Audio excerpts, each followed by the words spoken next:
Hello and welcome to the second episode of the Economic Times ESG and Net Zero series SDGs Summit 2021, wherein thought leaders and stakeholders discuss the key trends that are working in consonance to make net zero a reality amidst a challenging energy backdrop. In this special episode, we bring you an exclusive event highlight. First up, we are in conversation with Puneet Chandok, President at AWS India and South Asia. Pandemic has really held up a mirror and made us all question the business decisions that we take and their impact on the world. The underlying principle for businesses now is to do well by doing good. And businesses today have also realized that making the switch to sustainable business practices also provides them with an opportunity for new innovative ideas to drive growth, right? So that's the link between sustainability and innovation. For example, at Amazon, we're using our size and scale to make a real difference. And that's why we co-founded the Climate Pledge, setting our goal to meet the Paris Agreement 10 years early and becoming net zero carbon by 2040. From an AWS vantage point, we see cloud computing as enabling accelerated innovation on our path to net zero carbon. And I'll give you a few examples. AWS today is empowering Indian enterprises and public sector organizations to really innovate and think about new breakthrough ideas as they think about sustainability. And just one example to bring this to life, if you think about water conservation, there's a recent NITI Aayog report which says by 2030, India's water demand is projected to be twice the available supply.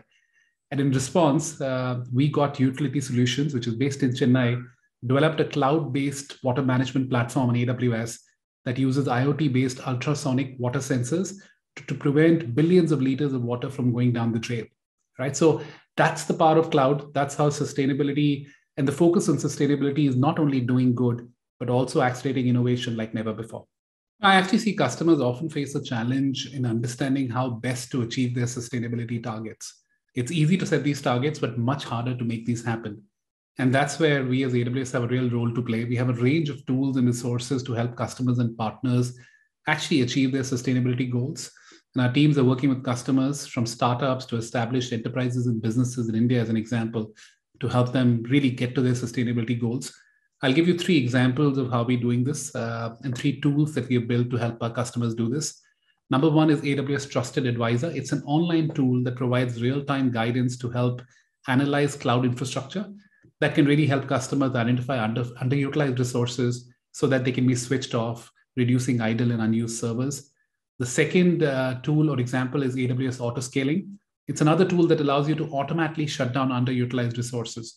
Again, helps you lower your infrastructure cost and also lower the environmental impact of their workloads, which is increasingly important now. And then the third example is Amazon CloudWatch, which is a service that provides actionable insights and data to our customers to monitor applications, optimize resource utilization, and get a unified end-to-end view of the operational health so that they can really think about performance metrics across their entire cloud infrastructure, and then use this data to reduce their carbon footprint and resource utilization metrics. So in summary, it is easy to set sustainability targets, but it takes a lot to make them happen. And that's where AWS Cloud and some of these new age technologies have a pivotal role to play. Next, we bring you a special address on Towards SDG Vision, Revive and Adapt Healthcare Services by Poonam Khetrapal Singh, Regional Director, World Health Organization, Southeast Asia. Health is both an input and output of sustainable development. Of the 120 million people estimated by the World Bank to have been pushed into extreme poverty globally, 60% are from South Asia. These are extraordinary times and they require an extraordinary response. In recognition of this, at the recently concluded 74th session of the WHO Regional Committee for Southeast Asia, health ministers of member states unanimously agreed that Build Back Better must be more than a slogan, that it must be an actionable program to strengthen essential health services, build health system resilience, and accelerate towards universal health coverage and the health-related SDGs. In India, the private sector provides 70% of outpatient care and 58% of inpatient care. It provides large volumes of affordable generics and vaccines globally, including for HIV, saving millions of lives in developing countries. Indian-made vaccines account for a substantial share of the vaccines utilized in the fight against COVID-19, particularly in low and middle-income countries. Private medical colleges produce nearly half the MBBS doctors in India, and private nursing colleges produce a majority of nursing graduates.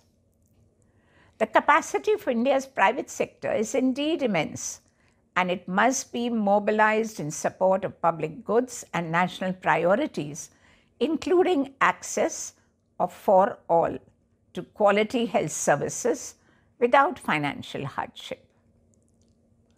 I urge all present to consider how they can advance India's mission to achieve health and well-being for all at all ages and promote a health and economic recovery from COVID-19 that is healthier, more equitable, and sustainable.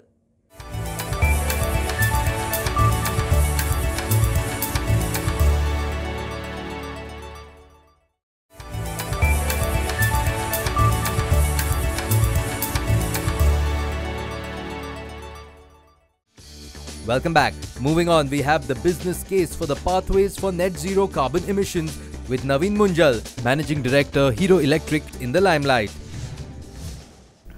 Thank you for having me here. I'm a great believer of electric mobility, and that's something that I've been doing for about 14 odd years now.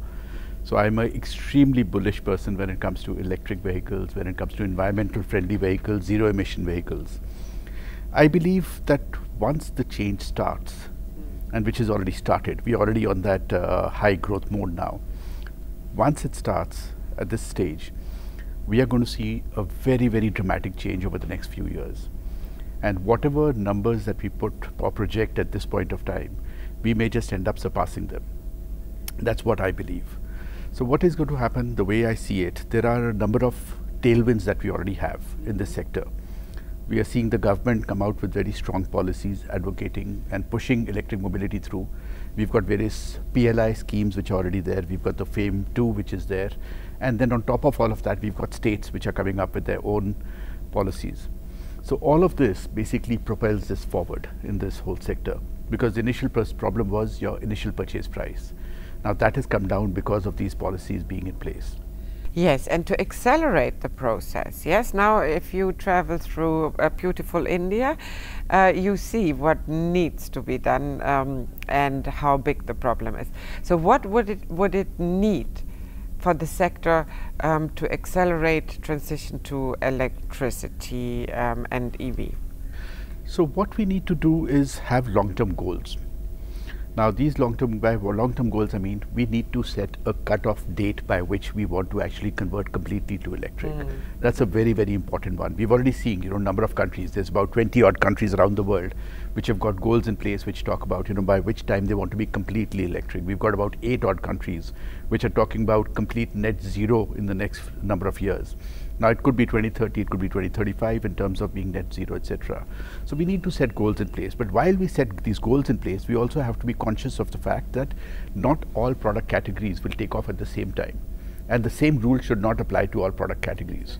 Now in a country like India, which is a very large two-wheeler market, now two-wheelers could actually form the base of that pyramid. They could be the low-hanging fruit. They could be the ones which could convert first and form the basis which everything else will fall into place. So I think that's a very, very important factor to set the end goal.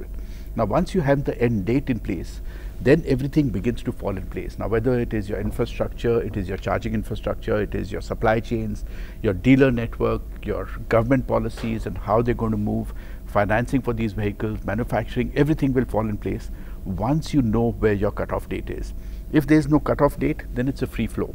Conversion will still happen, but to accelerate it, you need that cutoff date. Further, Naveen Munjal, Managing Director, Hero Electric, highlights how EVs and achieving zero emissions are critical components in the journey to achieving ESG and net zero goals. Hero Eco Group have been at the forefront of working on clean and sustainable energy and vehicles since over a decade now. It's electric vehicles we launched about over 14 years back, and that's a journey which still continues. Now I'm going to talk a little bit about SDGs and ESGs and net zero emissions. So I'm dividing it up into three bands. The first one is talking about maintaining the core values and integrity of business responsibility. So electric vehicles are the cornerstone when we speak about a sustainable future. As we and the world believe, EVs are the future of mobility, and the increased awareness demand speaks of the same story. To build an integrated transport system with EVs, we have 3 stages for implementation that lead to the roadmap of EV adoption in India. These include capturing global opportunities. The second is improving and scaling actions. And the third one is implementing government incentives within the transportation system. The comprehensive measurement of our own carbon footprint and reducing it by innovative technologies is the basic understanding of business responsibilities and values. We truly believe that the extending support in building the infrastructure for EV systems and the ecosystem is our responsibility and is a part of our ESG goals. The scientific community has clearly indicated the need for reaching net zero. If you look at it from a global standpoint, the CO2 emissions by mid-century, in order to limit the global warming to 1.5 degrees centigrade and to reduce the destructive impact of climate change on human society and nature. We've already seen what has happened in terms of our lockdowns, and when the vehicles were off the road, the transportation sector was off the road. The air was much cleaner, the rivers were much cleaner, and we were able to plug a gap the size of Greenland in the ozone layer. Now, as we come back to normalcy, we are beginning to see the level rising, the pollution levels rising again in our cities and our cities. The concept of net zero has risen in prominence, and since as countries, cities, companies and others are increasingly committing to reach this ambitious goal, as of July 2020, a quarter of global CO2 emissions and more than half of the global economy were covered by net zero commitments, according to Race to Zero campaign led by the high-level Climate Action Committee, which is in the run to the COP26. We are environmentally conscious, socially responsible, and follow ethical practices in our business operations. Our endeavor is to make the country greener with zero pollution transmission through a wide range of electric vehicles. We support the mission of no emission, and that's something that we've been working on for over a decade now. The need of the hour is to head towards zero emissions in a significant manner. We owe this to our country, our society, our children, and the forthcoming generations to leave India a better and a cleaner place than when we inherited it. Thank you very much, Naveen, firstly for joining us and also sharing about the endeavors taken up by the organizations. Also, the mission of no emission, I think that was very clearly understood in the way the entire organization, or for that matter, you work. With that, we did have 2 questions, so I'm going to quickly share the questions with you, sir. The first question, of course, is about phasing out ICE vehicles by 2027. Is that a practical approach to shift to electric? And if so, how can a country of 1 billion people shift to new technology almost instantly without infrastructure? When we look at the shift towards electric mobility, we've got to look at different vehicles in different baskets. 2-wheelers, 3-wheelers, cars, public transport, commercial vehicles, all of them fall in different baskets. All of them will take off at a different time, and all of them have different needs and requirements of infrastructure. So we very clearly need to set goals for all categories. The goal for the deadline or the deadlines may not be the same across all spectrums, but it could be more accelerated for 2-wheelers, for example. Public transport, we're already seeing a shift. Cars could follow behind, and commercial vehicles could even be behind the larger vehicles. So the basic point being that if we set a goal in place, then everything else begins to fall in a backward place. So infrastructure begins to fall, the charging infrastructure, the supply chains, the dealerships, financing, everything. But it is imperative for us to set a goal to say by when do we really want to be environmental friendly, by when do we want to be not net zero right now, but towards electrification. And then subsequently it would be about net zero. We have to clear up our cities, we have to clear up our country in terms of air pollution. When we talk about pollution, it's not just the pollution outside, but it's the air pollution which is going to hit us hugely as well. And in terms of infrastructure, I'm confident that it will fall in place once we reach certain milestones in terms of volumes and once we have those deadlines and goals in place. On the fact that you've often said that the transition into EVs can be faster propelled with conversion of B2B fleets. So how do you think that it will bring down the emissions and help achieve climate goals? See, as we are moving towards an economy which is doing more and more on the B2B front in terms of our online ordering of e-commerce, online ordering of food, and all of there's a number of these different sectors that rely on that are form a part of this B2B. Now, a large part of these business models are actually aggregator models. So they're basically relying on the guy who's delivering the goods to you for him to actually get the vehicle. A large part of these vehicles are actually very old vehicles and very high emitting vehicles. Now, this is a sector which can be converted towards electric. Now, what we have to bridge is, at this point, the issue is to do with while we're doing this, the cost of running or the cost of operating these vehicles is actually going to be much lower than what it is for an IC engine vehicle, simply because these vehicles are far more efficient, they cost a lot less, and they help maintaining the environment in a much better fashion. Now, some of the areas have to be bridged, the gaps have to be bridged. That is to do with more, since it's aggregator model, how does he finance the vehicle? And those also, I believe, we will get there. But that's a sector which really needs to start converting towards electric. You have to start somewhere. If we wait for the perfect product to come by, if we wait for the perfect car to come by, that's never really going to happen, because this is evolution. This is something where we are going to continuously evolving in an evolving process. That said, should we stop innovation right now and wait for the next real big thing to happen? That's not the way to go. So right now, the best answer for us is actually to go with electric mobility. That is zero emission right now. Of course, that will transition into something like a hydrogen fuel cell at a later date. But right now, do we really have the power? Do we really have the water? Do we really have the resources to actually produce that level of hydrogen, whether it is green or blue, to power all the vehicles that we have? And will it drill down? The technology is still evolving. Will it drill down to lighter vehicles? In a country like India, where 80% of the vehicles are actually two-wheelers, these are light vehicles. It's the technology for that to go down the hydrogen route is extremely far off. I'm not even talking about the next decade. I'm talking about the next 20 to 30 years away. So what happens still in the meantime, in the interim? The best answer for that is right now to move towards electrification and then graduate. It's the same way as, saying my mobile phone, why is it not much smaller, much more powerful, much more this thing? This is evolution. The computers have evolved over a period of time. Batteries have evolved over a period of time. We were earlier on lead acid batteries. We're now on lithium ion batteries. And within lithium also, we've come to a stage where there is, of course, when you're talking about recyclability, for example, it's not just that these batteries are going to be dumped once they're done with electric vehicles. What's going to happen is these would be refurbished to be used in maybe stationary applications once they're done with mobility. And from stationary applications, they're going to go into recycling. And even with recycling, because the materials that go in, the cobalt, the nickel, the lithium, etc., are so expensive, they're not going to be thrown away. They will be extracted, and more batteries are going to be made, which may only go for stationary applications, which is going to be a huge need for us as we go towards a 500 gigawatt hour capacity going forward. We are going to need storage capacities, because India is a country where we are going to rely a lot on solar. So when you actually produce that energy, you're going to have to store it for usage in the evening. So when thermal power plants begin to shut down at some point of time, then how are we storing all that energy? You find in Scandinavian countries, for example, which are producing a large part of renewable energy using wind as the source, they have challenges of storing that energy to be able to use it the next day. And we're going to face the same thing here. One thing is very clear, that we are on a path which is moving towards electrification, which is moving towards zero emissions.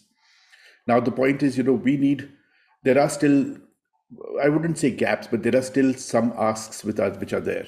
Now, some of them are to do with, if we look at the policies, clearly the policies all have to be unidirectional, which means that all of them are focused on one agenda to get to that stage. That is the need of the hour from a climate standpoint, and that is the need of the hour from an environmental standpoint. If you look at AQI levels in North India, in the NCR region, we are, just smogged in at this point of time.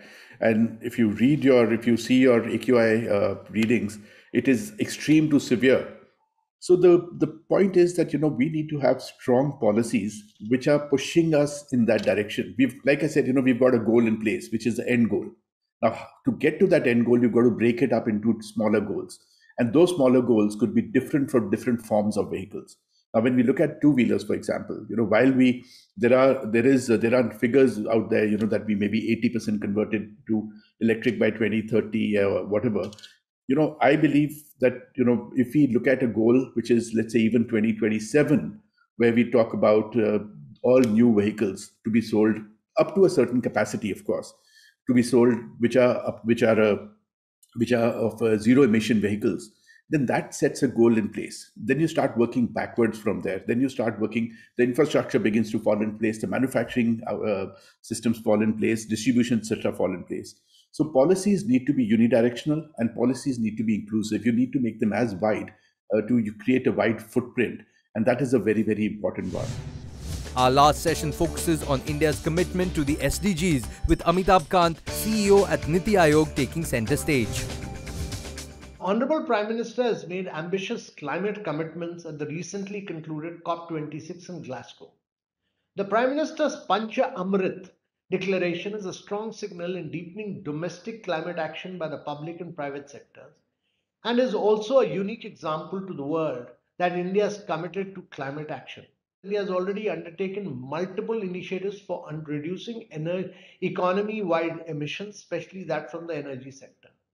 Energy transition in India is happening in 4 forms: increasing electrification, higher penetration of cleaner fuels in the energy mix, accelerated adoption of energy efficient technologies, and rising digitalization.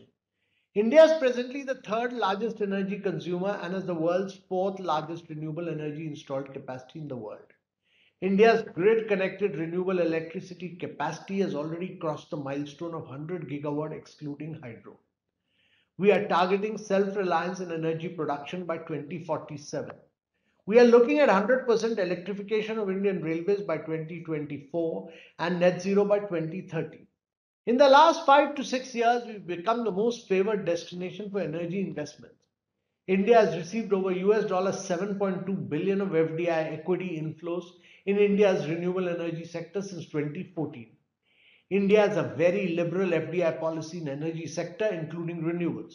The need of the hour, based on the clarion call given by the Prime Minister, is to transform climate action into a people's movement, which relates to a set of behaviors that places harmony with nature at its very core. I am very optimistic that given the commitment to climate action at the topmost level, India will emerge as a world leader in emission reduction. India will also show the world the most sustainable way to achieve it. Thank you very much, ladies and gentlemen.